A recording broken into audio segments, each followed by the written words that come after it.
पर विफाक और सिंध सरकार आमने सामने। विफाकी वजीर अली जैदी और मुराद अली शाह के दरमियान लफ्जी गोलाबारी। हम आपको दिखाते हैं। 560 मिलियन डॉलर की गंदम फिर गायब हो गई सिंध सरकार के। ये कहाँ चली गई तुम्हें बताते हैं। तुम्हारे लोगों ने इसको स्मगल किया है।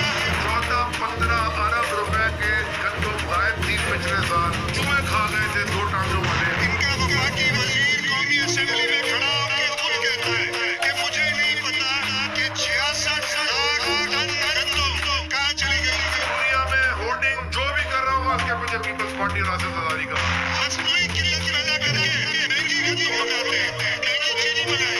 पीपल्स पार्टी वो रही नहीं है भुट्टो वाली पीपल्स पार्टी है तो सरदारी माफिया है। इनका खेल अब खत्म हो चुका है। मुझे हैरत होती है आए कहाँ से ये लोग हैं क्या। वो उसका मुंशी है उसको सीएम बना दिया।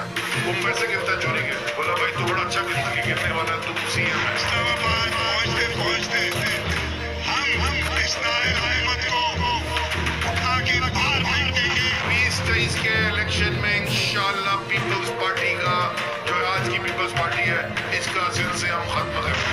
इनको इधर से निकाल के नवल मोहम्मद जरदारी साहब को वज़ीर आज़म बना के